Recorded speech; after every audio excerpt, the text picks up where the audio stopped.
Race to find survivors after a devastating earthquake in central Mexico.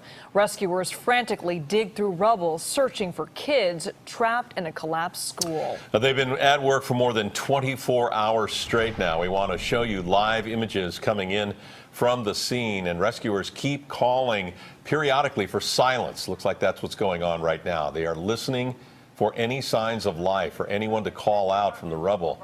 7.1 earthquake caused part of this school to fold down on top of itself, sandwiching classroom onto classroom. Drone footage shows the extent of damaged buildings and homes across Mexico City, and the death toll continues to rise. At last check, 230 confirmed deaths. CBS News' Chris Martinez has the latest from Mexico City. Liz, where we are right now in Mexico City is an area surrounded by businesses, and just down the street here around that corner is an office complex that collapsed during the earthquake. And right now, all those people you see there, everyone gathered on that corner, they are all part of the recovery effort for that building. The death toll in Mexico, now at least 230 people, and that number very well could go up. Rescuers are frantically digging into the ruins of collapsed buildings, hoping to find survivors of Tuesday's violent earthquake.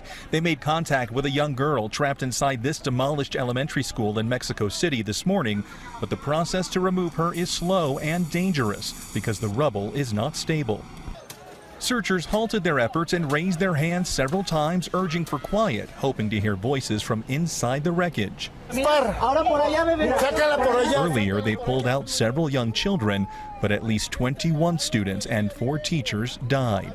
Officials say the earthquake reduced at least 44 office buildings, homes, and schools to piles of concrete in Mexico's capital city. There's also massive damage in rural areas. In Jojutla, near the quake's epicenter, entire blocks were destroyed. This man said his wife and grandson barely escaped when this church came toppling down, but others weren't as fortunate. Families started holding wakes for the dead this morning. Mexican President Enrique Peña Nieto toured the damage Tuesday night and asked people to remain calm.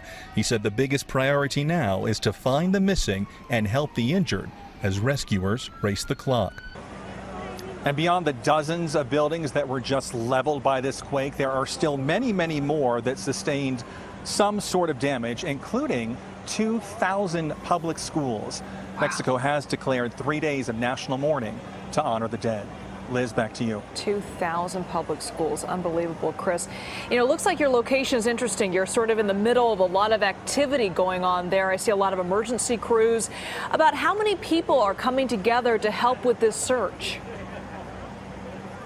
Oh, we're talking about thousands of people, and we are talking about ordinary citizens, military, police, doctors.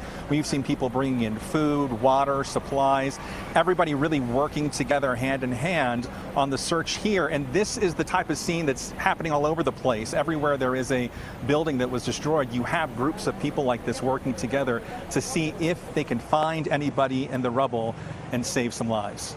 Unbelievable. All right, Chris Martinez. Thank you, Chris.